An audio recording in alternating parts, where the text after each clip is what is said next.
ಈಗ ನಮ್ಮ ಜೊತೆ ಇದ್ದಾರೆ ಡಾಕ್ಟರ್ ಎಲ್ ಅನಂತ ಪದ್ಮನಾಭ ಅವರು ಕಾಸರಗೋಡಿನ ಗೌರ್ಮೆಂಟ್ ಕಾಲೇಜಿನಲ್ಲಿ ಭೂವಿಜ್ಞಾನ ವಿಭಾಗ ಅಥವಾ ಜಿಯಾಲಜಿ ಡಿಪಾರ್ಟ್ಮೆಂಟಲ್ಲಿ ಅಸೋಸಿಯೇಟ್ ಪ್ರೊಫೆಸರ್ ಆಗಿ ನಿವೃತ್ತಿ ಹೊಂದಿದವರು.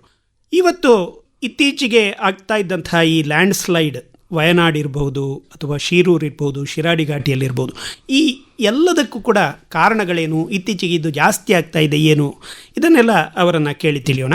ನಮಸ್ಕಾರ ಅನಂತ ಪದ್ಮನಾಭ ಅವರೇ. ನಮಸ್ಕಾರ. ಈಗ ಈ ತುಂಬ ಕಡೆಯಲ್ಲಿ ಲ್ಯಾಂಡ್ ಸ್ಲೈಡ್ ಅನ್ನುವಂಥದ್ದು ಇತ್ತೀಚೆಗೆ ಹೆಚ್ಚು ಕೇಳಿ ಬರ್ತಾ ಇದೆ. ಈ ವರ್ಷ ಮಳೆಯೂ ಜಾಸ್ತಿ, ಲ್ಯಾಂಡ್ ಸ್ಲೈಡು ಜಾಸ್ತಿ ಅಂತ ಜನ ಹೇಳ್ತಾರೆ. ಈ ಲ್ಯಾಂಡ್ ಸ್ಲೈಡ್ ಅಥವಾ ಗುಡ್ಡ ಜರಿತ ಅಥವಾ ಯಾವುದೋ ದೊಡ್ಡ ದೊಡ್ಡ ಪರ್ವತಗಳ ಹತ್ತಿರ ಜರಿತ ಆಗುವುದಕ್ಕೆ ಕಾರಣ ಏನಿದ್ದು? ಮೊದಲಾಗಿ ನಾವು ತಿಳ್ಕೊಳ್ಬೇಕಾದ ವಿಚಾರ ಅಂತ ಹೇಳಿದರೆ, ಭೂಮಿಗೆ ಬಹಳಷ್ಟು ಪ್ರಾಯವಾಗಿದೆ. ಈ ಥರದ ಕ್ರಿಯೆಗಳು ಎಲ್ಲ ಕಾಲದಲ್ಲೂ ನಡೀತಾ ಇದ್ದು, ಆದರೆ ನಾವು ಯಾವಾಗ ಅದನ್ನು ಜಾಸ್ತಿ ಗಮನಿಸ್ತೇವೆ ಅಂದರೆ ಮನುಷ್ಯನ ಮೇಲೆ ಅದರ ಪರಿಣಾಮ ಜಾಸ್ತಿ ಆದಾಗ ನಾವು ಅದನ್ನು ಗಮನಿಸ್ತೇವೆ. ಹೌದು. ಈಗ ನೆರೆ ಆದರೂ ಅಷ್ಟೇ, ಭೂಕಂಪವಾದರೂ ಅಷ್ಟೇ, ಅಥವಾ ಈ ಥರದ ಲ್ಯಾಂಡ್ ಸ್ಲೈಡ್ ಆದರೂ ಅಷ್ಟೇ, ಅದರಿಂದ ಮನುಷ್ಯನ ಆಸ್ತಿಪಾಸ್ತಿಗೆ ತೊಂದರೆ ಅಥವಾ ಜೀವಹಾನಿ ಸಂಭವಿಸಿದಾಗ ನಾವು ಜಾಸ್ತಿ ಅದನ್ನು ಗಮನಿಸ್ತೇವೆ. ಮತ್ತು ಪ್ರಕೃತಿಗೆ ಅದರದ್ದೇ ಆದ ಕೆಲವು ರೀತಿಗಳಿದ್ದಾವೆ. ಈಗ ಎರಡು ಪ್ರಧಾನ ವಿಷಯಗಳು, ಒಂದು ನೀರು, ಇನ್ನೊಂದು ಗುರುತ್ವಾಕರ್ಷಣೆ.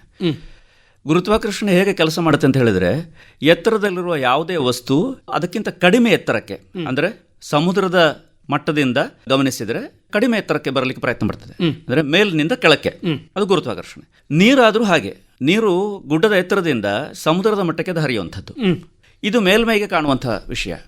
ಈಗ ಭೂಮಿಯ ತೀರ ಅಡಿಯಲ್ಲಾದರೆ ಅಲ್ಲಿ ಒಳಗೆ ನಡೆಯುವಂಥ ಕ್ರಿಯೆಗಳಿಗೆ ಹೊಂದಿಕೊಂಡು ಪರಸ್ಪರ ಶಿಲೆಗಳ ಪದರಗಳಲ್ಲಿ ಆ ಕಡೆ ಈ ಕಡೆ ಹೋಗುವಂಥದ್ದು ನಡೀತದೆ.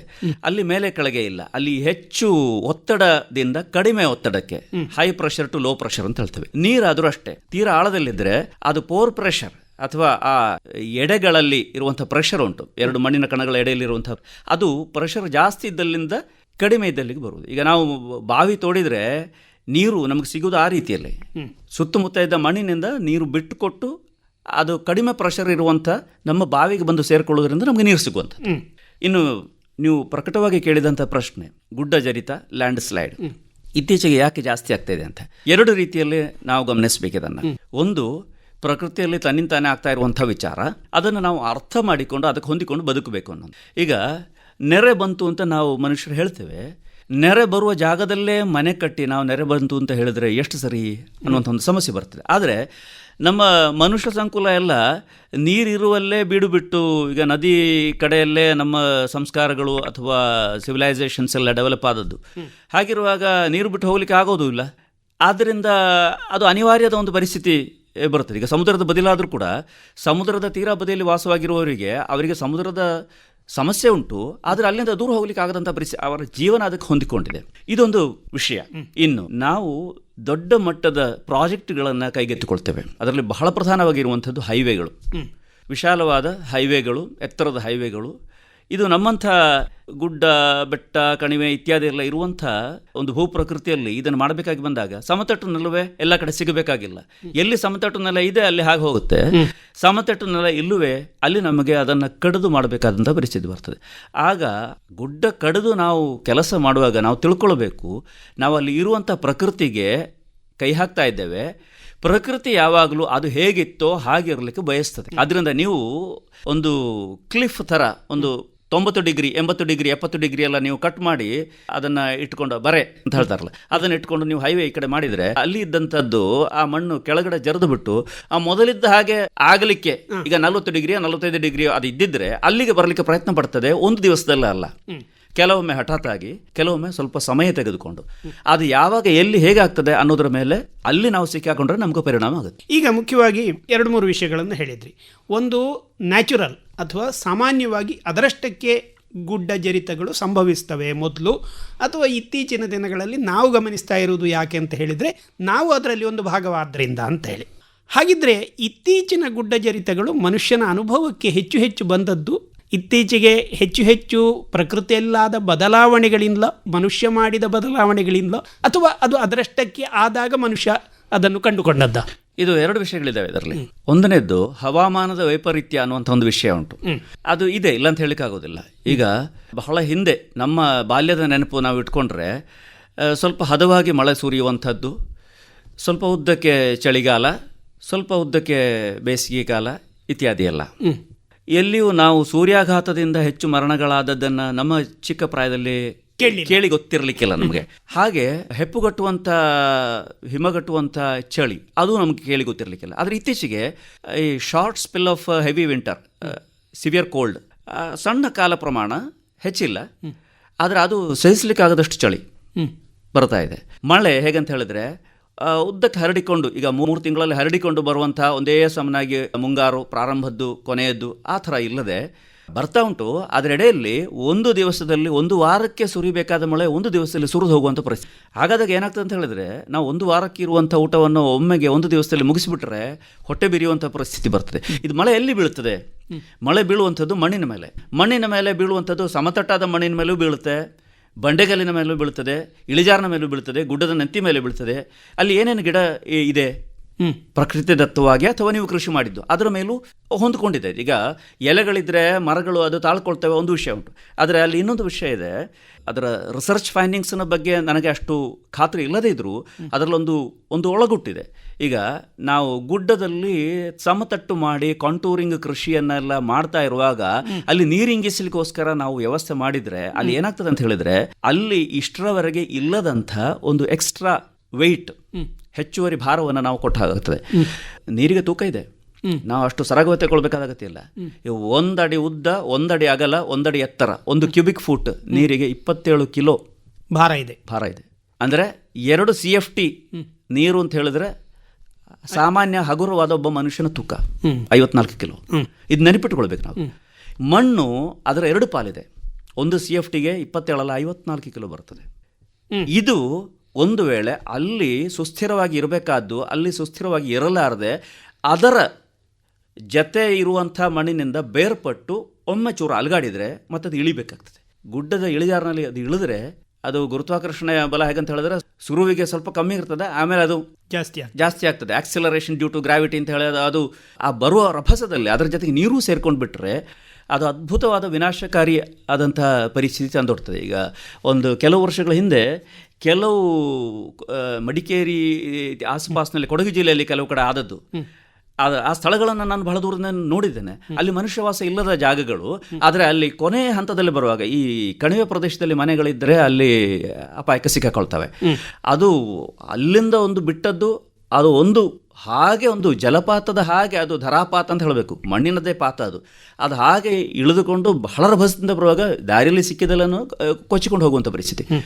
ಇಲ್ಲಿ ಈಗ ಇತ್ತೀಚೆಗೆ ವಯನಾಡಿನಲ್ಲಿ ಆದ ಕೆಲವು ವರ್ಷಗಳ ಹಿಂದೆಯೂ ಕೇರಳದ ಹಲವು ಕಡೆ ಆದ ವಿಷಯಗಳು ಹೇಗಂತ ಹೇಳಿದ್ರೆ, ಈ ಗುಡ್ಡದ ಮೇಲ್ಮಟ್ಟದಲ್ಲಿ ತುಂಬ ಮಳೆ, ಕಡಿಮೆ ಸಮಯದಲ್ಲಿ ಸಿಕ್ಕಾಪಟ್ಟೆ ಮಳೆ, ಅದು ಮಳೆ ಕೊಚ್ಚಿಕೊಂಡು ಬಂದು ಅಲ್ಲಿ ಇರುವ ಮಣ್ಣನ್ನು ಸೇರಿಸ್ಕೊಂಡು ಬಂದು ಅದು ಸಣ್ಣ ಮಟ್ಟಿನ ಲ್ಯಾಂಡ್ ಸ್ಲೈಡು ಆದಾಗ ಅದಕ್ಕೆ ಒಟ್ಟು ರಭಸ ಜಾಸ್ತಿ ಬಂದು ಅದೊಂದು ರೀತಿ ಮಣ್ಣು ನೆರೆ ನೀರು ಎಲ್ಲ ಸೇರಿಕೊಂಡು ಅದರ ದಾರಿಯಲ್ಲಿ ಏನೇನು ಸಿಗ್ತದೆ ಅದನ್ನೆಲ್ಲ ಕೊಚ್ಚಿಕೊಂಡು ಹೋಗುವ ಪರಿಸ್ಥಿತಿ ಬರ್ತದೆ. ಅದು ಎಷ್ಟು ಎತ್ತರ ಅದಿದೆಯೋ ಅಷ್ಟು ಹೆಚ್ಚು ಅದರ ಪ್ರಭಾವ ಜಾಸ್ತಿ. ಅಂತ ಹೇಳಿದ್ರೆ ನಾವು ಬೇಸ್ ಲೆವೆಲ್ ಆಫ್ ಇರೋಷನ್ ಅಂತ ಹೇಳ್ತೇವೆ, ಅದು ಸಮುದ್ರದಿಂದ 100 ಮೀಟರ್ ಎತ್ತರದಲ್ಲಿರುವ ಈ ಥರದ ಲ್ಯಾಂಡ್ ಸ್ಲೈಡ್ಗಿಂತ 1000 ಮೀಟರ್ ಎತ್ತರದಿಂದ ಶುರುವಾಗ ಲ್ಯಾಂಡ್ ಸ್ಲೈಡ್ಗೆ ಪ್ರಭಾವ ಜಾಸ್ತಿ. ಅಂದರೆ ಅದರ ಟೋಟಲ್ ಕ್ವಾಂಟಿಟಿ ತುಂಬ ಇದ್ದರೆ ದಾರಿಯಲ್ಲಿ ಅದನ್ನು ಹಿಡಿದಿಟ್ಕೊಳ್ಳಿಕ್ಕೆ ವ್ಯವಸ್ಥೆಗಳು ಏನು ಇಲ್ಲದೆ ಹೋದರೆ ಆಗ ಅದು ಅಪಾಯಕಾರಿಯೇ. ನೀರು ಬಹಳ ದೊಡ್ಡ ಪ್ರಭಾವ ಬೀರ್ತದೆ ಇದರಲ್ಲಿ. ಈಗ ನೀರಿನ ಪ್ರಭಾವ ಅಂತ ಹೇಳುವಾಗ ಮೊದಲೆಲ್ಲ ಈ ನೀರಿನ ತುಂಬ ಹೀಗೆ ಬಂದರೂ ಕೂಡ ಹಿಂದಿನವರು ಹೇಳ್ತಾರೆ ತುಂಬ ಇದರಿಂದ ತೊಂದರೆ ಆಗ್ತಿರಲಿಲ್ಲ, ಈಗೀಗ ಇದು ತೊಂದರೆ ಜಾಸ್ತಿ ಆಗ್ತಾ ಇದೆ. ಇದಕ್ಕೆ ಮನುಷ್ಯರು ಕಾರಣವ ಹೇಗೆ ಅಂತ? ಈಗ ಹವಾಮಾನ ವೈಪರೀತ್ಯ ಅನ್ನುವಂಥದ್ದು ಪ್ರಕೃತಿಯಲ್ಲಿ ನಡೆಯುವಂಥ ಒಂದು ವಿದ್ಯಮಾನ. ಅದನ್ನು ಅರ್ಥ ಮಾಡಿಕೊಂಡು ಅದಕ್ಕೆ ಹೊಂದಿಕೊಂಡು ಬದುಕಲೇ ನಾವು ಪ್ರಯತ್ನ ಪಡಬೇಕು ಅಂತ ಅಲ್ಲದೆ, ನಮ್ಮಿಂದಾಗಿ ಹವಾಮಾನ ವೈಪರೀತ್ಯ ಅಂತ ಹೇಳಿದರೆ ಅದನ್ನು ಇದಮಿತ್ತಮ್ ಅಂತ ತೀರ್ಮಾನ ಕೊಡಲಿಕ್ಕೆ ಅಷ್ಟು ಸುಲಭ ಇಲ್ಲ. ಈಗ ಕೆಲವೊಂದು ವಿಷಯಗಳಲ್ಲಿ, ಈಗ ಪೊಲ್ಯೂಷನಿಗೆ ನಾವು ಪೊಲ್ಯೂಷನ್ ಕ್ರಿಯೇಟ್ ಮಾಡಿದರೆ ಪೊಲ್ಯೂಷನ್ ಆಗ್ತದೆ ಅನ್ನುವ, ಆದರೆ ಈಗ ಈ ಓಝೋನ್ ಪದರದ ಮೇಲಿನ ಪರಿಣಾಮ ಅದಕ್ಕೆ ಪೂರ್ಣ ಮನುಷ್ಯರೇ ಜವಾಬ್ದಾರಿಯೋ ಅಂತ ಕೇಳಿದರೆ ಅಷ್ಟು ಖಡಾಖಂಡಿತ ಉತ್ತರ ಹೇಳಿಕ್ಕೆ ಬರುವುದಿಲ್ಲ. ಅದಲ್ಲದೆ ಬೇರೆ ಕಾರಣಗಳು ಇದ್ದಾವೆ. ಈಗ ನಮ್ಮ ಮಳೆಯ ವಿಷಯದಲ್ಲಾಗಲಿ, ನಮ್ಮ ಬೇಸಿಗೆಯ ವಿಷಯದಲ್ಲಾಗಲಿ, ನಮ್ಮ ಚಳಿಗಾಲದ ವಿಷಯದಲ್ಲಾಗಲಿ ಆಗ್ತಾ ಇರುವ ಬದಲಾವಣೆಗಳು, ವೈಪರೀತ್ಯಗಳು, ಇಂಥದಕ್ಕೆ ಕಾರಣ 100% ಏನು ಅಂತ ಕೇಳಿದ್ರೆ ಅಷ್ಟು ಸುಲಭದಲ್ಲಿ ಹೇಳಲಿಕ್ಕಾಗೋದಿಲ್ಲ. ಯಾಕಂತ ಹೇಳಿದರೆ ಓಪನ್ ಸಿಸ್ಟಮ್ ಅದನ್ನೆಲ್ಲವನ್ನು ನೀವು ಸ್ಯಾಂಪಲ್ ಸ್ಟಡಿ ಮಾಡಿ ಅಷ್ಟು ತೀರ್ಮಾನ ಕೊಡಲಿಕ್ಕೆ ಸುಲಭವಾಗಿ ಬರುವುದಿಲ್ಲ. ಆದರೆ ಒಂದು ವಿಷಯ, ಬಹಳ ದೊಡ್ಡ ಮಟ್ಟದ ಪ್ರಾಕೃತಿಕ ಸಿಸ್ಟಮ್ನಲ್ಲಿ ಮನುಷ್ಯ ನಿರ್ಮಿತ ಬದಲಾವಣೆಗಳು ಜಾಸ್ತಿ ಆದರೆ ಅದು ಪೆಟ್ಟು ಕೊಡ್ತದೆ ಖಂಡಿತ. ಅದಕ್ಕೆ ಒಂದು ಸೂಕ್ಷ್ಮ ಪ್ರದೇಶಗಳು ಅಂತ ನಾವು ಗುರುತಿಸಿಕೊಂಡಿದ್ದೇವೆ. ನಾನು ಬಹಳ ದೊಡ್ಡ ಮಟ್ಟಕ್ಕೆ ಚರ್ಚೆ ಮಾಡೋದಕ್ಕೋಸ್ಕರ ಅದನ್ನು ಹೇಳ್ತಾ ಇಲ್ಲ. ಎಕಾಲಜಿಕಲಿ ಸೂಕ್ಷ್ಮ ಪ್ರದೇಶಗಳು ಅಂತ ತೀರ್ಮಾನ ಆದ ಕೆಲವು ಪ್ರದೇಶಗಳಿದ್ದಾವೆ. ಆ ಪ್ರದೇಶಗಳಲ್ಲಿ ಏನೇನು ಮಾಡಬಹುದು, ಎಲ್ಲೆಲ್ಲಿ ಅಂತ ತೀರ್ಮಾನಗಳು ಇದ್ದಾವೆ. ಆ ತೀರ್ಮಾನಗಳನ್ನು ಪಾಲಿಸದಿದ್ದರಿರುವ ಸಂಕಷ್ಟಗಳು ಬರ್ತವೆ. ಮತ್ತು ಇನ್ನೊಂದು, ಈಗ ಭೂಕಂಪ ಎಲ್ಲಿ ಆಗ್ತದೆ, ಎಲ್ಲಿ ಜಾಸ್ತಿ ಆಗ್ತದೆ, ಎಲ್ಲಿ ಕಡಿಮೆ ಆಗ್ತದೆ, ಅದರ ಅಧ್ಯಯನಗಳನ್ನು ನಡೆಸಿಬಿಟ್ಟು ಝೊನೇಷನ್ ಅಂತ ಮಾಡ್ತಾರೆ. ಅಂತ ಹೇಳಿದ್ರೆ ಅದು ಹೆಚ್ಚು ತೀವ್ರವಾಗಿ ಆಗುವಂಥ ಜಾಗಗಳು, ಕಡಿಮೆ ತೀವ್ರತೆಯಲ್ಲಿ ಆಗುವ ಜಾಗಗಳು ಇತ್ಯಾದಿ. ಆಗ ಆ ಪ್ರತಿಯೊಂದಕ್ಕೆ ಆ ತೀವ್ರತೆಗೆ ಹೊಂದಿಕೊಂಡು ಅಲ್ಲಿ ಏನು ಮಾಡಬೇಕು, ಏನು ಮಾಡಬಾರ್ದು ಅನ್ನುವಂಥದ್ರ ತೀರ್ಮಾನ ಬರ್ತದೆ. ಲ್ಯಾಂಡ್ ಸ್ಲೈಡಿಗೂ ಹಾಗೆ ಇದೆ. ಲ್ಯಾಂಡ್ ಸ್ಲೈಡ್ ಹಜಾರ್ಡ್ ಝೊನೇಷನ್ ಅಂತ ಒಂದು ವ್ಯವಸ್ಥೆ ಇದೆ. ಅದಕ್ಕೆ ಮ್ಯಾಪ್ಗಳು ಇದ್ದಾವೆ, ಅದಕ್ಕೆ ರಿಮೋಟ್ ಸೆನ್ಸಿಂಗಿನ ಅಪ್ಲಯನ್ಸಸ್ಸನ್ನು ಉಪಯೋಗಿಸ್ತಾರೆ.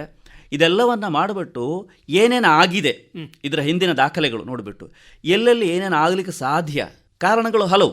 ಈಗ ಸ್ಲೋಪ್ ಜಾಸ್ತಿ ಇರುವುದರಿಂದ ಹೀಗೆ, ಅದರಲ್ಲಿ ಇಂಥ ಥರದ ಮಣ್ಣಿನ ಘಟನೆ ಇರುವುದರಿಂದ, ರಚನೆ ಇರುವುದರಿಂದ ಅದು ಹೀಗೆ ಅಂಥೇಳಿ ಈ ಹಲವು ಅಂಶಗಳನ್ನು ಪರಿಗಣಿಸಿಕೊಂಡು ಎಲ್ಲಿ ಜಾಸ್ತಿ ಲ್ಯಾಂಡ್ ಸ್ಲೈಡ್ ಆಗಲಿಕ್ಕೆ ಸಾಧ್ಯ, ಎಲ್ಲಿ ಕಡಿಮೆ ಆಗಲಿಕ್ಕೆ ಸಾಧ್ಯ ಅನ್ನುವಂಥದ್ದನ್ನು ಗಮನದಲ್ಲಿ ಇಟ್ಟುಕೊಂಡು ನಾವು ನಮ್ಮ ವಾಸ್ತವ್ಯವನ್ನು, ಶಾಲೆಗಳನ್ನು, ಆಸ್ಪತ್ರೆಗಳನ್ನು, ಕೈಗಾರಿಕೆಗಳನ್ನು, ಮಲ್ಟಿಸ್ಟೋರಿ ಬಿಲ್ಡಿಂಗ್ಗಳನ್ನು ಕಟ್ಟುವಂಥ ಅಭ್ಯಾಸವನ್ನು ಬೆಳೆಸಿಕೊಂಡ್ರೆ ಆಗ ಇದನ್ನು ಒಂದು ಮಟ್ಟಿಗೆ ಪರಿಹರಿಸ್ಬೋದು. ಇನ್ನೊಂದು ವಿಚಾರ, ನಮಗೆ ಹವಾಮಾನದ ಮುನ್ಸೂಚನೆ ಸಾಮಾನ್ಯವಾಗಿ ಸಿಗ್ತದೆ. ಈ ಮುನ್ಸೂಚನೆ ಸಿಕ್ಕಿದಾಗ ಈ ನೀರು ಹರಿದು ಬಂದು ನೆರೆ ಹಾವಳಿ ಬರುವ ಸಾಧ್ಯತೆ ಇರುವ ಪ್ರದೇಶ ಹೇಳಿ ಆದರೆ ಅಲ್ಲಿ ಆ ಸಮಯ ಅಲ್ಲಿಂದ ಬೇರೆ ಕಡೆ ಹೋಗುವಂಥ ಜಾಗ್ರತೆ ಮಾಡಿದರೆ ಪ್ರಾಣ ಉಳಿಸಿಕೊಳ್ಳುವಂಥ ಒಂದು ವಿಷಯ ಇದೆ. ಹಾಗೆ ಇದು ಎರಡೂ ಕೂಡ ಆ ಸಿಸ್ಟಮ್ ಕೆಲಸ ಮಾಡಬೇಕು ಅನ್ನುವಂಥದ್ದು ಮತ್ತು ಸಿಸ್ಟಮ್ ಕೆಲಸ ಮಾಡಿ ಕೊಟ್ಟ ಉಪದೇಶವನ್ನು ಜನರು ಪಾಲಿಸಬೇಕು ಅನ್ನುವಂಥದ್ದು ಎರಡೂ ಉಂಟು. ಈಗ ಮುಖ್ಯವಾಗಿ ನೀವು ಎರಡು ವಿಷಯಗಳನ್ನು ಹೇಳಿದ್ರಿ. ಒಂದು, ಅದರಲ್ಲಿ ಮಣ್ಣಿನ ಒಂದು ಗುಣರಚನೆ ಕೂಡ ಇದರಲ್ಲಿ ಒಂದು ಮುಖ್ಯವಾದಂಥ ಪಾತ್ರವನ್ನು ವಹಿಸ್ತದೆ ಅಂತ. ಈಗ ಮಣ್ಣಿನ ಗುಣರಚನೆಯ ಬಗ್ಗೆ ಹೇಳಿದರೆ ಯಾವ ಮಣ್ಣು ಈ ಥರದ ಲ್ಯಾಂಡ್ ಸ್ಲೈಡಿಗೆ ಹೆಚ್ಚು ಪೂರಕವಾಗಿ ಕೆಲಸ ಮಾಡುತ್ತದೆ, ಯಾವ ಮಣ್ಣಿನಿಂದಾಗಿ ಗಟ್ಟಿಯಾಗಿ ನಿಲ್ಲಬಹುದು ಅನ್ನುವಂಥ. ಈಗ ಅದಕ್ಕೆ ಮುಂಚೆ ಮಣ್ಣು ಅಂದರೆ ಏನು ಅಂತ ತಿಳ್ಕೊಳ್ಬೇಕು. ಈಗ ಮಣ್ಣು ಅಂತ ಹೇಳಿದ್ರೆ ಹೊಯ್ಗೆ ಅಲ್ಲ, ಒಂದನೇದ್ದು. ಮಣ್ಣು ಅಂತ ಹೇಳಿದರೆ ಶಿಲೆಕಲ್ಲು ಅಲ್ಲ.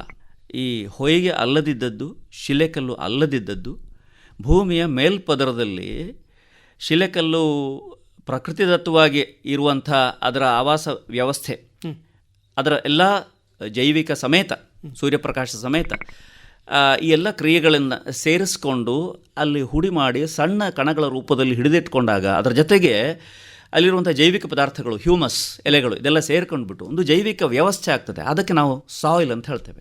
ಈ ಮಣ್ಣಿನಲ್ಲಿ ಮಾತ್ರ ಗಿಡ ನೆಡಬೇಕು, ಬಂಡೆ ಮೇಲೆ ಗಿಡ ನೆಡೋದಲ್ಲ, ಹೊಯ್ಗೆಯಲ್ಲೂ ಅಲ್ಲ.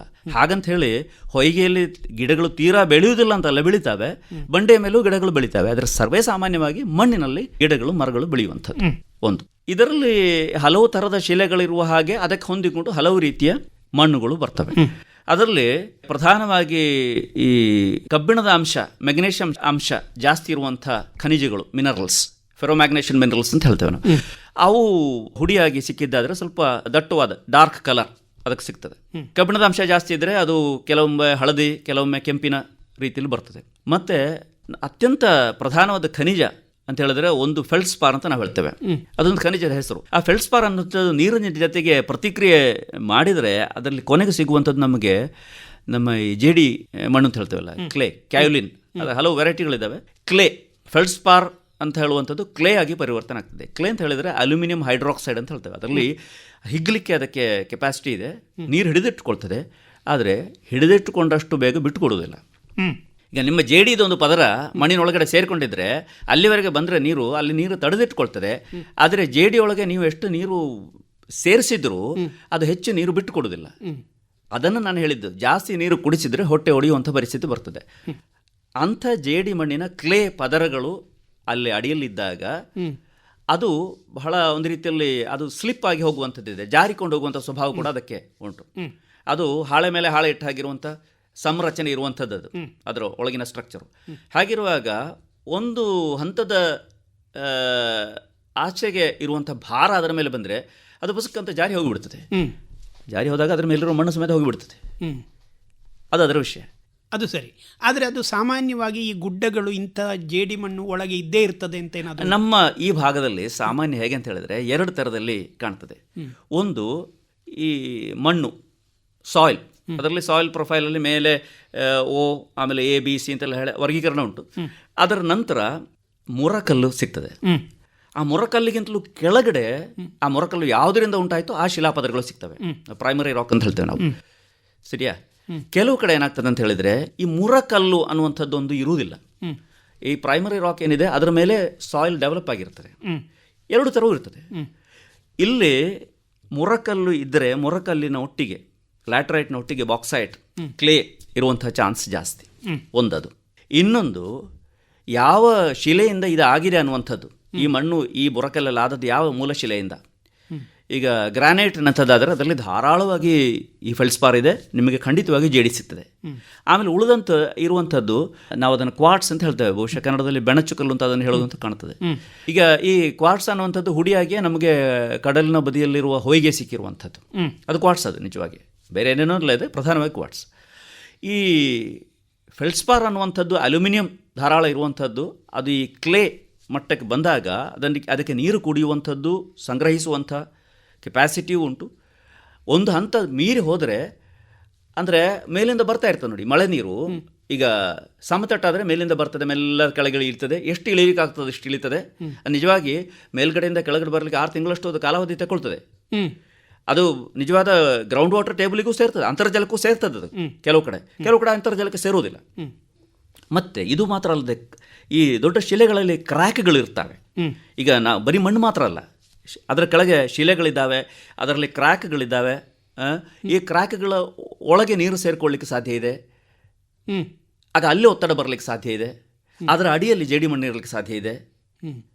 ಆಗ ಅದು ಲೂಸ್ ಆಗಲಿಕ್ಕೆ ಸಾಧ್ಯ ಇದೆ. ಆಗ ಒಂದೊಂದು ಜಾಗ, ಈಗ ನಾವು ಸಾಮಾನ್ಯವಾಗಿ ಹೇಳ್ಬೋದು ಅಂತ ಅಲ್ಲದೆ ಪ್ರತಿ ಜಾಗದಲ್ಲಿಯೂ ಅಲ್ಲಿನ ಮಣ್ಣಿನ ಸಂರಚನೆ ಹೇಗೆ ಇದೆ ಅನ್ನುವಂಥದ್ದು ಅಲ್ಲಿ ಹೋದರೆ ಮಾತ್ರ ಅದು ಗೊತ್ತಾಗುವಂಥದ್ದು. ಸಣ್ಣ ಸಣ್ಣ ವ್ಯತ್ಯಾಸಗಳು ಎಲ್ಲ ಕಡೆ ಇರಬಹುದು. ಆದರೆ ಇಡೀ ಕರಾವಳಿಯ ಭಾಗ ತಗೊಂಡ್ರೆ ನಾವು ಉದಾಹರಣೆಗೆ ಗೋವಾದಿಂದ ನಮ್ಮ ತಿರುವನಂತಪುರ ಅಥವಾ ಕನ್ಯಾಕುಮಾರಿಯವರೆಗೆ ತಗೊಂಡ್ರೆ ಸುಮಾರು ಭಾಗ ನೋಡಲಿಕ್ಕೆ ನಮಗೆ ಹೊರಗಡೆ ಒಂದೇ ಕಾಣ್ತದೆ. ಆದರೆ ಇಲ್ಲಿಯ ರಚನೆಗಳು ವ್ಯತ್ಯಾಸ ಇದ್ದಾವ ತುಂಬ. ಗೋವಾದಿಂದ ತಿರುವನಂತಪುರದವರೆಗೆ ಅಂತ ನಾನು ಹೇಳಿದ್ದಾರೆ. ಆದರೆ ಸಾಮಾನ್ಯ ಉತ್ತರ ಕನ್ನಡದಿಂದ ನಮ್ಮ ತ್ರಿಶೂರು ಜಿಲ್ಲೆವರೆಗೂ ಖಂಡಿತವಾಗಿ ನಾನು ಹೇಳಬಲ್ಲೆ. ಸಾಮಾನ್ಯವಾಗಿ ಹೆಚ್ಚು ಕಮ್ಮಿ ಧಾರಾಳ ಕಾಡುಗಳು ಬೆಳೆಯುವಂಥ, ಎತ್ತರ ಹೆಚ್ಚು ಕಮ್ಮಿ ಇರುವಂಥ ಗುಡ್ಡಗಳೆಲ್ಲ, ಸಣ್ಣ ಮಟ್ಟದ ಬಹಳ ದೊಡ್ಡದಲ್ಲ ಗುಡ್ಡಗಳೆಲ್ಲ ಇರುವಂಥದ್ದು ನಾವು ಲ್ಯಾಟರೈಟ್ ಅಂತ ಏನು ಕರಿತೇವೆ ಅದರಲ್ಲಿ ಸಿಗ್ತದೆ. ಅದರ ಅಡಿಯಲ್ಲಿರುವ ಶಿಲೆಗಳು ಕೂಡ ಒಂದೆರಡು ಬೇರೆ ಬೇರೆ ಹೆಸರಿನ ಶಿಲೆಗಳು, ಅದು ಸಾಮಾನ್ಯ ಒಂದೇ ಥರ. ಅದರಲ್ಲಿ ನಾನು ಹೇಳುವಂಥ ಈ ಜೇಡಿ ಜಾಸ್ತಿ ಇರುವ ಪ್ರದೇಶಗಳು ಇರ್ತವೆ, ಕಮ್ಮಿ ಇರುವ ಪ್ರದೇಶಗಳು ಇದ್ದಾವೆ, ಎಲ್ಲ ಇದೆ.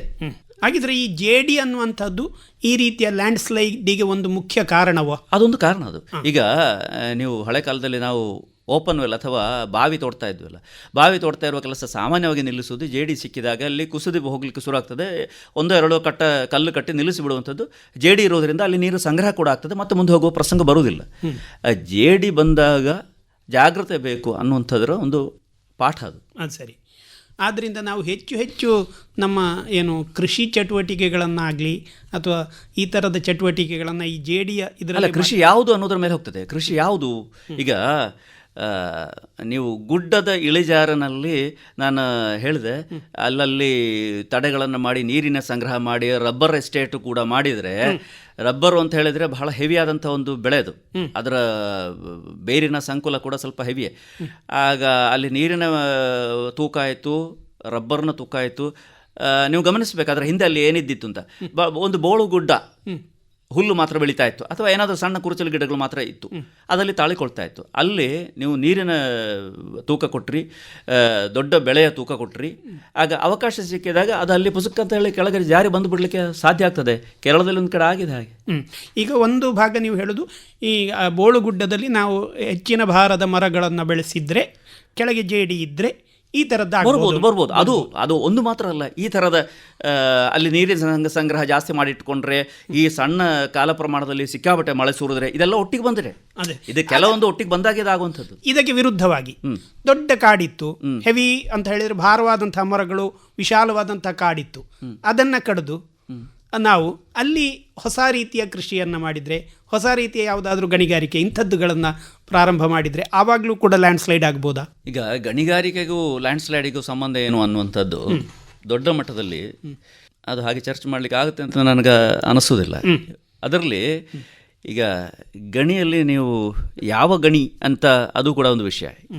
ಈಗ ಸಾಮಾನ್ಯ ಈ ಶಿಲೆಕಲ್ಲು ನಮ್ಗೆ ರೋಡ್ ವರ್ಕಿಗೆಲ್ಲ ಈ ಮೆಟಲ್ ಅಂತ ಹೇಳ್ತೇವಲ್ಲ, ಕಲ್ಲಿನ ಕೋರೆ ಅಂತ ಹೇಳ್ತೇವೆ, ಕ್ವಾರಿಂಗ್ ಅಂತ ಹೇಳ್ತೇವೆ ನಾವು.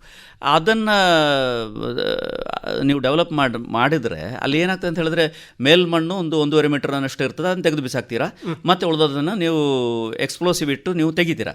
ಆಗ ಅಲ್ಲಿ ಬರುವಂಥ ಸಮಸ್ಯೆ ಅಂತ ಹೇಳಿದ್ರೆ, ನೀವು ಎಕ್ಸ್ಪ್ಲೋಸಿವ್ ಇಟ್ಟಾಗ ಭೂಮಿ ಅದಿರ್ತದಲ್ಲ, ಅದಕ್ಕೆ ಸಂಬಂಧಪಟ್ಟು ಆಗುವ ಸಂಗತಿಗಳು ಉಂಟು ಅಂತ ಅಲ್ಲದೆ ಬೇರೆ ಸಂಗತಿಗಳು ಅಲ್ಲಿ ಹೆಚ್ಚು ಬರುವುದಿಲ್ಲ ಅಂತ ಹೇಳಿ ಗಣಿಗಾರಿಕೆ ಸರಿ ಅಂತ ನಾನು ಹೇಳುವಂಥದ್ದಲ್ಲ. ಅಲ್ಲಿ ನೀವು ಎಕ್ಸ್ಪ್ಲೋಸಿವ್ ಪ್ರಯೋಗ ಮಾಡುವಾಗ ಭೂಮಿ ಅದಿರುವಾಗ ಅದಕ್ಕೆ ಸಂಬಂಧಪಟ್ಟಿರುವಂಥದ್ದು, ಅದು ಸಣ್ಣದೋ ದೊಡ್ಡದೋ, ಅಲ್ಲಿ ಭೂಕುಸಿತಗಳು ಬರಬಹುದು. ಆದರೆ ನಾವು ಈಗ ಚರ್ಚೆ ಮಾಡಿದಂಥ ಭೂಕುಸಿತಕ್ಕೂ ಅದಕ್ಕೂ ಪರಸ್ಪರ ಹೋಲಿಕೆ ಇಲ್ಲ. ಇನ್ನು ಬೇರೆ ಗಣಿಗಳು, ಈಗ ಗಣಿಗಾರಿಕೆಯನ್ನು ತಪ್ಪು ಅಂತ ನಾವು ಹೇಳಿಕ್ಕೆ ಬರುವುದಿಲ್ಲ, ಆದರೆ ಗಣಿಗಾರಿಕೆ ಅನ್ನುವಂಥದ್ದಕ್ಕೂ ಈಗ ಗಣಿಗಾರಿಕೆ ಇರುವಂಥದ್ರಲ್ಲಿ ಜನವಾಸ ಇರುವಂಥ ಜಾಗ, ಕೃಷಿ ಇರುವಂಥ ಜಾಗ ಹಾಗಲ್ವಲ್ಲ. ಅದು ಗಣಿಗಾರಿಕೆಗೆ ಬೇರೆ ಜಾಗ, ಜನವಾಸಕ್ಕೆ ಬೇರೆ ಜಾಗ, ಕೃಷಿಗೆ ಬೇರೆ ಜಾಗ ಹಾಗಲ್ವಾ.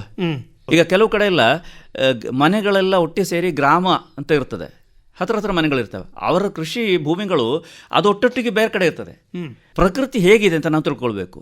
ಪ್ರಕೃತಿಯಲ್ಲಿ ನೋಡಿ, ಈ ಬಯಲು ಅಂತ ಇರ್ತದೆ, ಗುಡ್ಡದ ಇಳಿಜಾರು ಅಂತ ಇರ್ತದೆ, ಗುಡ್ಡದ ನೆತ್ತಿ ಅಂತ ಇರ್ತದೆ, ಹೀಗೆ ಪೀಠಭೂಮಿ ಅಂತ ಇರ್ತದೆ, ಹೀಗೆ ಹಲವು ರೀತಿಯ ವ್ಯವಸ್ಥೆಗಳು ಇದ್ದಾವೆ ಪ್ರಾಕೃತಿಕವಾಗಿ. ಆಯಾ ಜಾಗದಲ್ಲಿ ಅದಕ್ಕೆ ಹೊಂದಿಕೊಂಡು ಇರುವಂಥ ರೀತಿಯನ್ನು ನಾವು ಅನುಸರಿಸಿದರೆ ಮಾತ್ರ ಅದನ್ನು ತಾಳಿಕೊಳ್ಳಿಕ್ಕೆ ಸಾಧ್ಯ. ಅಲ್ಲದಿದ್ರೆ ಏನಾಗ್ತದೆ ಅಂತ ಹೇಳಿದ್ರೆ ಹಲವು ರೀತಿಯ, ಈಗ ಇಲ್ಲಿ ಹೆಚ್ಚು ಗಮನಕ್ಕೆ ಬಂದಿಲ್ಲ ಅಂತ ಕಾಣ್ತದೆ, ಸಾಯಿಲ್ ಪೈಪಿಂಗ್ ಅಂತ ಒಂದು ವ್ಯವಸ್ಥೆ ಉಂಟು. ಅಂದರೆ ನಿಂತನ್ನೆಲ್ಲ ಕುಸಿದು ಬಿಡುವುದು. ಬಾವಿ ಇವತ್ತು ಇತ್ತು, ನಾಳೆ ಇಲ್ಲ, ಮನೆ ಇತ್ತು, ನಾಳೆ ಮನೆ ಭೂಮಿ ಒಳಗೆ, ಅದು ಹಾಗೆ ಇಳಿದು ಬಿಡುವುದು. ಅಲ್ಲಿ ಒಂದು ಗೋಳೆ ಆದದ್ರಿಂದ ಅಲ್ವ ಅದು ಹೋದದ್ದು, ಅಲ್ಲಿ ಇದ್ದದ್ದು ಹೇಗೋ ಹೋದದ್ರಿಂದ ಅಲ್ವಾ. ಸಾಯಿಲ್ ಪೈಪಿಂಗ್ ಅಂತ ಒಂದು ನ್ಯಾಚುರಲ್ ಆಕ್ಟಿವಿಟಿ ಇದೆ, ಅದು ಕೆಲವೊಮ್ಮೆ ಜಾಸ್ತಿ ಆಗ್ತದೆ ಅದು. ಸರಿ. ಈಗ ಭೂಮಿ ಅಡಿಯಲ್ಲಿ ಕೂಡ ಎಲ್ಲವೂ ಸ್ಥಿರ ಅಂತ ಅಲ್ಲ, ಭೂಮಿಯ ಅಡಿಯಲ್ಲಿ ಕೂಡ ಒಂದಷ್ಟು ಕೆಲಸಗಳು ನಡೀತಾ ಇದ್ದಾವೆ ಹಲವು ರೀತಿಯಲ್ಲಿ. ಆ ಕೆಲಸಗಳಿಗೆ ಹೊಂದಿಕೊಂಡು ಬದಲಾವಣೆಗಳು ಬರ್ತಾ ಇದ್ದಾವೆ, ಆದರೆ ಆ ಬದಲಾವಣೆಗಳು ನಮ್ಮ ಕಣ್ಣಿಗೆ ಗೋಚರ ಆಗಬೇಕಾಗಿಲ್ಲ. ಅದನ್ನು ನಾನು ಮೊದಲೇ ಹೇಳಿದ್ದು, ನಮ್ಮ ಮೇಲೆ ಪ್ರಭಾವ ಬೀರುವಾಗ ನಮಗದು ಅನಿಸುವುದು ಅಂತ ಜಾಸ್ತಿ. ಈಗ ಅದರಲ್ಲಿ ಎರಡನೇ ವಿಷಯವಾಗಿ ನೀವು ಹೇಳಿದ್ರಿ, ಏನಂತ ಹೇಳಿದರೆ, ಒಂದು ಗುಡ್ಡವನ್ನು ಕಡಿದು ನಾವು ಹೊಸದಾಗಿ ದೊಡ್ಡ ದೊಡ್ಡ ಹಾದಿಗಳನ್ನು ಮಾಡಿದ್ದೇವೆ, ಹೈವೇಗಳಿರ್ಬೋದು ಅಥವಾ ಇಂಥದ್ದು ಯಾವುದಾದ್ರೂ ಕೂಡ. ಅಂಥ ಸಂದರ್ಭದಲ್ಲಿ ತುಂಬ ಕಡೆಗೆ ಈ ರೀತಿಯ ಕುಸಿತಗಳು ಕಂಡು ಬಂದಿದ್ದಾವೆ. ಅದರಲ್ಲಿ ಮುಖ್ಯವಾಗಿ ನೀವು ಹೇಳಿದರೆ ಮೊದಲಿನ ಹಾಗೆ ಆಗಲಿಕ್ಕೆ ಪ್ರಯತ್ನ ಪಡ್ತದೆ. ಇದನ್ನು ತಡೀಲಿಕ್ಕೆ ಏನಾದರೂ ಕೂಡ ಅವಕಾಶಗಳು ಉಂಟಾ? ಅದರಲ್ಲಿ ಒಂದು ವಿಷಯ ಸ್ಪಷ್ಟೀಕರಣ ಕೊಡಬೇಕು. ಈಗ ಸಾಮಾನ್ಯವಾಗಿ ಗುಡ್ಡ ಕಡಿದು ಹೈವೇ ರೋಡೆಲ್ಲ ಮಾಡುವಾಗ ಅದು ಗುಡ್ಡದ ಸೈಡ್ ಅಂತ ಹೇಳುವಂಥದ್ದು ಸುಮಾರು ಅದು ನೇರವಾಗಿ ಇರ್ತದೆ 90 ಡಿಗ್ರಿ. ಕೆಲವೊಮ್ಮೆ ಅದನ್ನು ಸ್ವಲ್ಪ ಜಾಗ್ರತೆಯಲ್ಲಿ ಹೆದರಿಕೆ ಆಗದ ಹಾಗೆ 80-70ಕ್ಕೆ ತಂದು ಇಳಿಸ್ತಾರೆ. ಅದರ ನಿಜವಾಗಿ ನಾನು ಹೇಳ್ತೇನೆ, ನಮ್ಮ ಅತ್ಯಂತ ಸೇಫ್ ಸ್ಲೋಪ್ ಆ್ಯಂಗಲ್ ಅಂತ ಹೇಳಿ ತೀರ್ಮಾನಕ್ಕೆ ಬಂದಿರುವಂಥದ್ದು 20 ಡಿಗ್ರಿ. 20 ಡಿಗ್ರಿ ಅನ್ನುವಂಥದ್ದು ಪ್ರಕೃತಿಯಲ್ಲಿರುವಂಥ ಭಾಳ ಸೇಫ್ ಆದ ಸ್ಲೋಪ್. ಆ 20-25 ದಾಟಿದರೆ ನಾವು ಆ ಮಿತಿಯನ್ನು ದಾಟಿದ್ದೀವಿ ಅಂತಲೇ ಅರ್ಥ. ಮತ್ತು ಈಗ ಕೆಲವೊಂದು ಕಡೆ ನ್ಯಾಚುರಲ್ ಸ್ಲೋಪ್ ಹಲವು ರೀತಿಯ, ಈಗ ದೊಡ್ಡ ಕಲ್ಲು ಸಣ್ಣ ಕಲ್ಲು ಇದೆಲ್ಲ ಮಿಕ್ಸ್ ಆಗಿ ಸೇರಿರುವಾಗ 40 ಡಿಗ್ರಿವರೆಗೂ ಹೋಗ್ಬೋದು, 35-40 ಡಿಗ್ರಿವರೆಗೂ. ಆದರೆ 40ಕ್ಕಿಂತ ಮೇಲೆ ಇರುವಂಥದ್ದು ತೀರಾ ಅಪಾಯದ್ದೆ. ಆದರೆ ನೀವೆಲ್ಲ ನೋಡಿದ್ರು ಕೂಡ ಈ 40 ಡಿಗ್ರಿಯ ಒಳಗಡೆ ಅದನ್ನ ಇಟ್ಕೊಂಡಿದಾರ. 40-45 ಒಳಗಡೆ ಇಟ್ಕೊಳ್ಬೇಕಾದ್ರೆ ಅಷ್ಟು ಜಾಗ ಬೇಕು. ಅದಷ್ಟು ಸುಲಭದ ವಿಚಾರ ಅಲ್ಲ. ಅಂದ್ರೆ ನಮಗೆ ಜಾಗದ ಲಭ್ಯತೆ, ಈಗ 4 ಟ್ರ್ಯಾಕ್ 6 ಟ್ರ್ಯಾಕ್ ಅಂತೆಲ್ಲ ಹೇಳ್ತಾ ಇರಲ್ಲ ಈ ಹೈವೇಗಳು ಮಾಡುವಾಗ, ಇಂಥದ್ದೆಲ್ಲ ಮಾಡುವಾಗ ಜಾಗ ಬಿಟ್ಟು ಸಿಕ್ಕೋದೇ ಕಷ್ಟ. ಇನ್ನು ನೀವು ಈ 40-45 ಡಿಗ್ರಿ ಅದನ್ನ ಕ್ಲಿಫ್ ಇಟ್ಕೊಳ್ಬೇಕಂತ ಹೇಳಿದ್ರೆ ಅದೆಷ್ಟು ಮಟ್ಟಿಗೆ ಸುಲಭ ಪ್ರಾಕ್ಟಿಕಲ್ ಅಂತ ನನಗೆ ಗೊತ್ತಿಲ್ಲ. ಆದರೆ ಈ 40ರೊಳಗೆ ಇಟ್ಟುಕೊಂಡ್ರೆ ಒಂದಷ್ಟು ಸಮಸ್ಯೆಗಳನ್ನು ಪರಿಹರಿಸಬಹುದು. ಮತ್ತು ಅದನ್ನು ಸ್ಟೆಪ್ ಟೆರಸ್ ಮಾಡಬೇಕು. ಈಗ ಸಾಂಪ್ರದಾಯಿಕವಾಗಿ ಈಗ ಎಲ್ಲ ಮೆಕ್ಯಾನೈಸ್ಡ್ ಆಗಿದೆ. ಸಾಂಪ್ರದಾಯಿಕವಾಗಿ ಗಣಿಗಾರಿಕೆ ಮಾಡ್ತಾ ಇದ್ದಾಗ ಗಣಿಗಾರಿಕೆಗೆ ಟೆರಸ್ಗಳು ಅಥವಾ ಬೆಂಚ್ಗಳು ಅಂತ ಲೆಕ್ಕ. 1.5 ಮೀಟ್ರು 150 ಸೆಂಟಿಮೀಟರ್ ಒಂದು ಬೆಂಚು, ಅದರ ಮೇಲೆ ಇನ್ನೊಂದು ಬೆಂಚು, ಹಂತಗಳದು. ಅದು ಯಾಕೆಂತ ಹೇಳಿದ್ರೆ ಕೆಳಗಿನ ಬೆಂಚಿನಲ್ಲಿ ನಿಂತವನು ಮಣ್ಣಿನಲ್ಲಿ ಒಳಗಡೆ ಆದರೂ ಅವನ ಕುತ್ತಿಗೆ ಮೇಲೆ ಸಿಕ್ಕಬೇಕು ಅಂತ. ನಮ್ಮ ಹೈಟು ಸಾಮಾನ್ಯ 160 ಸೆಂಟಿಮೀಟರ್ ಮೇಲೆ ಇರ್ತದೆ. ಹೌದು. ಈ 150 ಸೆಂಟಿಮೀಟರ್ ಹಾಕೋದು ಅದು ಯಾಕಂದ್ರೆ ಮಾತಾಡ್ಲಿಕ್ಕೆ ಆಗಬೇಕು ಅಂತ. ಹಾಂ, ಕೆಲಸಗಾರ ಪೂರ ಮಣ್ಣಿನಿಂದ ಮುಚ್ಚಿ ಹೋದ್ರೂ ಕೂಡ ಅವನಿಗೆ ಬೊಬ್ಬೆ ಹಾಕಿ ನಾನು ಬದುಕಿದ್ದೇನೆ ಅಂತ ತಿಳಿಸಲಿಕ್ಕೆ ಆಗಬೇಕು ಅನ್ನೋದಕ್ಕೆ ಅದೆಲ್ಲ ಹಳೆಯ ವ್ಯವಸ್ಥೆಗಳದು. ಹಾಗೆ ಹಂತ ಹಂತವಾಗಿ ಮಾಡ್ತಾ ಹೋದ್ರೆ ಈಗ ಒಂದು ಸೇ ಫಾರ್ ಎಕ್ಸಾಂಪಲ್ ಒಂದು 10 ಮೀಟರ್ ಎತ್ತರ ಇದೆ ಅಂತ ಇಟ್ಕೊಳ್ಳಿ. ಕನಿಷ್ಠ ಅದನ್ನ 3 ತಟ್ಟು ಮಾಡಿ ಸ್ವಲ್ಪ ಸ್ವಲ್ಪ ಮಾಡಿ ಇಟ್ಟುಕೊಂಡು ಅಲ್ಲಿಗೆ ಅನುಯೋಜ್ಯವಾಗುವಂಥ ರೀತಿಯಲ್ಲಿ ಇರುವ ಸಣ್ಣ ಗಿಡಗಳು ಏನಾದರೂ ನಟ್ಕೊಟ್ರೆ ನೀವು ಆ ಮಣ್ಣನ್ನು ಸಂರಕ್ಷಣೆ ಮಾಡಿದ್ರೆ ಹಾಗೂ ಆಗ್ತದೆ. ಸಮಸ್ಯೆ ಹೆಚ್ಚು ವೆಯ್ಟ್ ಕೊಡುವುದಿಲ್ಲ. ನೀವು ಅಲ್ಲಿ ದೊಡ್ಡ ವೆಯ್ಟ್ ಇಂದ ಹಾಕಿದ್ರೆ ಮತ್ತೆ ಪುನಃ ಸಮಸ್ಯೆ ಆಗ್ತದೆ. ಬೇರುಗಳು ಹೋದ್ರೆ ಮಣ್ಣು ಬಿರುಕು ಬೀಳುವಂಥದ್ದು ನೀವು ಕಂಡಿರ್ಬೋದು. ಶಿಲೆ ಬಿರುಕು ಬಿಡ್ತದೆ ಬೇರು ಹೋದ್ರೆ. ಹಾಗಾಗಿ ಆ ಥರದ ವ್ಯವಸ್ಥೆಗಳನ್ನು ಮಾಡಬಹುದು ಅಂತ. ಜೊತೆಗೆ ಈಗ ಅದು ಹಾಗೆ ಆಗಬೇಕಾದ್ರೆ ಒಂದು ವಿಷಯ ಹೇಳ್ತೇನೆ. ಸಾಮಾನ್ಯವಾಗಿ ಈ ದೊಡ್ಡ ಪ್ರಾಜೆಕ್ಟ್ಗಳೆಲ್ಲ ಸಿವಿಲ್ ಇಂಜಿನಿಯರಿಂಗ್ ಪ್ರಾಜೆಕ್ಟ್ಗಳು ಮಾಡುವಾಗ ಈಗ ಸಿವಿಲ್ ಇಂಜಿನಿಯರ್ಸಿಗೆ ಭೂ ವಿಚಾರದಲ್ಲಿ ಪರಿಜ್ಞಾನ ಇದೆ ಇಲ್ಲಂತ ನಾನು ಹೇಳೋದಿಲ್ಲ. ಆದರೆ ನನಗೆ ಅನಿಸ್ತದೆ ಈ ಹವಾಮಾನದ ವೈಪರೀತ್ಯಗಳು ಹೀಗೆ ನಡೀತಾ ಇದ್ದಾಗ ದೊಡ್ಡ ದೊಡ್ಡ ಪ್ರಾಜೆಕ್ಟ್ಗಳನ್ನು ಕೈಗೆತ್ತಿಕೊಳ್ಳಬೇಕಾದಂತಹ ಸಂದರ್ಭ ಬಂದಾಗ ಸಿವಿಲ್ ಇಂಜಿನಿಯರ್ಗಳು, ಮ್ಯಾನೇಜರ್ಗಳು, ಭೂವಿಜ್ಞಾನಿಗಳು ಎಲ್ಲ ಸೇರಿದ ಟೀಮ್ ತೀರ್ಮಾನಗಳನ್ನು ತೆಕ್ಕೊಂಡು ಪಾಲಿಸಿಗಳನ್ನು ತೀರ್ಮಾನ ಮಾಡಿದರೆ ಬಹಳ ರಕ್ಷಣಾತ್ಮಕವಾಗಿ ನಮಗೆ ಕೆಲಸ ಮಾಡಲಿಕ್ಕೆ ಸಾಧ್ಯ ಅಂತ ನನಗೆ ಅನಿಸ್ತದೆ. ಈಗ ಸೈಡಲ್ಲಿ ಈಗ ಈ ಥರದ ಹೈವೇಯನ್ನು ಮಾಡುವಾಗ ಕೆಲವು ಸಲ ಈ ಬಲೆಯನ್ನೆಲ್ಲ ಸೈಡಿಗೆ ಕಟ್ಟಿದ ಅದನ್ನು ಗಟ್ಟಿ ಮಾಡಿದ ಥರದ ಒಂದು ವ್ಯವಸ್ಥೆಗಳನ್ನು ಕೆಲವು ಬಲೆ ಅಂತ ಹೇಳಿದ್ರೆ ನೀವು ಕಬ್ಬಿಣದ ಬಲೆ ಕಬ್ಬಿಣದ ಬಲೆ ಅದರಲ್ಲಿ 2 ಥರದ ಬಲೆಗಳು ಬಂದಿದೆ. ಒಂದು ಜಿಯೋ ಟೆಕ್ಸ್ಟೈಲ್ ಅಂತ ಒಂದು ವ್ಯವಸ್ಥೆ ಈಗ ಬಂದಿದೆ. ಜಿಯೋ ಟೆಕ್ಸ್ಟೈಲ್ ಅಂತ ಹೇಳಿದ್ರೆ ಸೆಣಬಿನಂಥ ನಾರಿನಿಂದ ಮಾಡಿದಂಥ ಅದು ಇವನ್ನ ಇದರಿಂದ ಮಾಡ್ಲಿಕ್ಕೆ ಆಗ್ತದೆ. ನಮ್ಮ ತೆಂಗಿನ ನಾರು ಉಂಟಲ್ಲ ಕಾಯರ್, ಅದರಿಂದ ಮಾಡ್ಲಿಕ್ಕೆ ಆಗ್ತದೆ. ಅದನ್ನು ಹೆಣದನ್ನ ಅಲ್ಲಿಗೆ ಹೊದಿಸಿಬಿಡುದು. ಈಗ ಕುಸಿತ ಸಂಭವಿಸಬಹುದಾದ ಮಣ್ಣಿಗೆ ಅದರ ಮೇಲೆ ನೇರವಾಗಿ ಮಳೆ ಪೆಟ್ಟು ಬೀಳದ ಹಾಗೆ ಹೊದಿಸಿಬಿಡುವುದು. ಹಾಗೆ ಇದರ ಮೇಲೆ ಬಿದ್ದ ಪೆಟ್ಟು ನಿಧಾನವಾಗಿ ಹೋಗ್ತದೆ, ಅದು ಹಾಗೆ ತಡೀತದೆ ಅಂತ ಹೇಳಿ. ಅದು ಕೂಡ ಹೋಗುವಂಥದ್ದು, ಅದಕ್ಕೊಂದು ಕಾಲಾವಧಿ ಇದೆ, ಅದು ಕೂಡ ಹೋಗಬಹುದು. ಈಗ ನಾವು ಕಡಲ್ ಕೊರೆತಕ್ಕೆ ನಾವು ಕಲ್ಲು ಹಾಕಿದ ಹಾಗೆ ಅದು ಕೆಲಸ ಮಾಡುವ ಜಾಗಗಳು ಇದ್ದಾವೆ, ಕೆಲಸ ಮಾಡದಿರುವಂಥ ಜಾಗಗಳಿದ್ದಾವೆ, ಅದು ಕಡಲಿಗೆ ಹಾಕಿದ ಹಾಗೆ ಆಗುವಂಥ ಜಾಗಗಳು ಇದ್ದಾವೆ. ಒಂದು ಇನ್ನೊಂದು ನೀವು ಬಹುಶಃ ಹೇಳಿದ್ದು ಇದು ಕಬ್ಬಿಣದ ತಂತಿ ಇದು ಹೌದು. ಅದು ನೀವು ಹಾಕುವಂಥ ಕಬ್ಬಿಣದ ಸರಿಗೆ ಬಲೆ ಅದು ಎಷ್ಟರ ಮಟ್ಟಿಗೆ ಶಕ್ತಿಶಾಲಿ, ಅದರ ಮೆಟೀರಿಯಲ್ ಏನು ಕಬ್ಬಿಣವ ಅಥವಾ ಸ್ಟೀಲ, ಅದರ ಮೇಲೆ ಹೊಂದಿಕೊಂಡು ಹೋಗ್ತದೆ. ಆದರೆ ಈಗ ಒಂದು ಅಲ್ಲಲ್ಲಿ ಎದ್ದು ನಿಂತಿರುವ ಬಂಡೆಕಲ್ಲು ಸಡನ್ ಆಗಿ ಬಿದ್ದು ಬರುವ ಅಪಾಯಕ್ಕಿಂತ ಇದು ಹಾಕಿದರೆ ಅದನ್ನು ಒಮ್ಮೆ ತಡೆದು ನಿಂತುಕೊಳ್ಳುವಂಥ ಒಂದು ಕೆಪಾಸಿಟಿ ಅದಕ್ಕೆ ಇರ್ತದೆ ಬಲೆ ಆದ್ದರಿಂದ. ಆದರೆ ಒಮ್ಮೆ ಆ ಬಲೆಯ ಮೇಲೆ ಮೊತ್ತದಲ್ಲಿ ಒಂದು ದೊಡ್ಡ ಪ್ರೆಷರ್ ಬಿದ್ದಾಗ ಆ ಬಲೆ ಬಿಚ್ಚಿಕೊಂಡು ಬೀಳಲಿಕ್ಕೂ ಸಾಕು. ಹಾಗೆ ಹೇಗೆ ಬರ್ತದೆ ಅಂತ ಹೇಳಲಿಕ್ಕೆ ಬರುವುದಿಲ್ಲ. ಅದನ್ನು ಹೇಗೆ ಮಾಡಿದ್ದಾರೆ, ಅದು ಮಾಡಿದವರು ಯಾರು, ಹೇಗೆ ಮಾಡಿದ್ದಾರೆ, ಅದರ ಸ್ಟ್ರೆಂತ್ ಎಷ್ಟು, ಅವ್ರ ಹತ್ರವೇ ಅದು ಮಾತಾಡಬೇಕಾಗ್ತದೆ ಅಂತಲ್ಲದೆ ಸುಮ್ಮನೆ ನಮಗೆ ಹೇಳಲಿಕ್ಕೆ ಬರುವುದಿಲ್ಲ. ಚೆನ್ನಾಗಿ ಮಾಡಿದರೆ ಸ್ವಲ್ಪ ಮಟ್ಟಿಗೆ ಪರಿಣಾಮಕಾರಿ ಅಂತ ಅನ್ನಿಸ್ತದೆ. ಆದರೂ ಅದು ಪರಿಣಾಮಕಾರಿ ಆಗಬೇಕಾದ ಜಾಗಗಳಲ್ಲೆಲ್ಲ ಟೆರಸ್ ಮಾಡಿದ್ದನ್ನು ನಾನು ಗಮನಿಸಿದ್ದೇನೆ. ಒಂದೇ ಕ್ಲಿಫನ್ನು ಒಂದೇ ನೆಟ್ಟಿಗೆ ಕೊಡುವಂಥದ್ದಲ್ಲ, 2-3 ಹಂತದಲ್ಲಿ ಮಾಡಿಬಿಟ್ಟು ಅದನ್ನು ಮಾಡುವಂಥದ್ದು. ಆಗ ಅದರಲ್ಲಿ ಮಣ್ಣು ಜರಿದು ಬಂದರೂ ಕೂಡ ಅಲ್ಲಿ ಕೂತ್ಕೊಳ್ಳಿಕ್ಕೆ ಜಾಗ ಇರ್ತದೆ ಸ್ವಲ್ಪ. ಯಾಕಂತ ಹೇಳಿದ್ರೆ ನೀವೊಂದು ಕ್ಲಿಫ್ ಮಾಡಿದರೆ ಪ್ರಕೃತಿ ಏನು ಮಾಡ್ತದೆ ಅಂತ ಹೇಳಿದ್ರೆ ಅದು ಮೊದಲನೇ ಹಾಗೆ ಆಗುವ ಪ್ರಯತ್ನ ಮಾಡ್ತದೆ. ಆ ಸ್ಲೋಪ್ ಅದಕ್ಕಿರುವ ಅವಕಾಶವನ್ನು ಚೂರು ಇಟ್ಕೊಂಡ್ರೆ ಈ ಥರದ ಬೇರೆ ಬೇರೆ ಕುಸಿತಗಳು ಕಂಡುಬರುವ ಈ ಸಂದರ್ಭದಲ್ಲಿ ಅದಕ್ಕೆ ತಡೀಲಿಕ್ಕೆ ಸಾಧ್ಯವಾ ಅಥವಾ ಜೀವಹಾನಿ ಕಡಿಮೆ ಮಾಡಲಿಕ್ಕೆ ಸಾಧ್ಯವಾ? ಇದು ಒಂದು ಕಾಂಪ್ರಹೆನ್ಸಿವ್ ಪ್ಲಾನ್ ಅಂತ ಹೇಳ್ತೇವೆ ನಾವು. ಸಮಗ್ರವಾದ ಒಂದು ಪ್ಲಾನ್ನಿಂದ ಮಾತ್ರ ಸಾಧ್ಯ. ಆಡಳಿತದ ಭಾಗದಿಂದ ಮಾಡಬೇಕಾದದ್ದು ಅದು ಸರ್ಕಾರಗಳ ಮಟ್ಟಿನಲ್ಲಿ ತೀರ್ಮಾನ ತೆಗೆದುಕೊಂಡು ಅದು ಜಿಲ್ಲಾ ಮಟ್ಟದಲ್ಲಿಯೂ ತಾಲೂಕು ಮಟ್ಟದಲ್ಲಿಯೂ ಎಲ್ಲ ಇಂಪ್ಲಿಮೆಂಟ್ ಆಗುವಂಥ ಡಿಸಾಸ್ಟರ್ ಮ್ಯಾನೇಜ್ಮೆಂಟ್ ಸಿಸ್ಟಮ್ ಎಲ್ಲ ಕಡೆ ಇದೆ. ಈಗ ಈ ಹೆವಿ ರೈನ್ಸ್ನಲ್ಲಿ ನಾನು ಗಮನಿಸಿದ ಹಾಗೆ ಕೇರಳದಲ್ಲಿ ರಿಪೋರ್ಟ್ ಆಗಿದೆ ದೊಡ್ಡ ಮಟ್ಟಿಗೆ, ಕರ್ನಾಟಕದಲ್ಲಿ ರಿಪೋರ್ಟ್ ಆಗಿದೆ, ಉತ್ತರಾಖಂಡಲ್ಲಿ ರಿಪೋರ್ಟ್ ಆಗಿದೆ, ಹಿಮಾಚಲ್ ಪ್ರದೇಶದಲ್ಲಿ ರಿಪೋರ್ಟ್ ಆಗಿದೆ. ಇದೆಲ್ಲವೂ ಪತ್ರಿಕೆಗಳಲ್ಲಿ ಗಮನಕ್ಕೆ ಬರ್ತದೆ.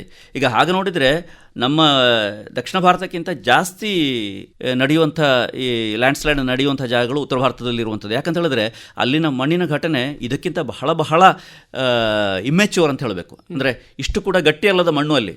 ಇವತ್ತು ರೋಡ್ ಇದೆ ಅಂತ ಹೇಳಿದ್ರೆ ನಾಳೆ ರೋಡೇ ಇಲ್ಲ ಅಲ್ಲಿ, ಗೊತ್ತೇ ಆಗೋದಿಲ್ಲ ನಮಗಾದರೆ. ಅಟ್ಲೀಸ್ಟ್ ರೋಡಿನಲ್ಲಿ ಅದು ಬದಲಾವಣೆ ಕಾಣ್ತದೆ, ಆ ಮಟ್ಟಕ್ಕಿದೆ.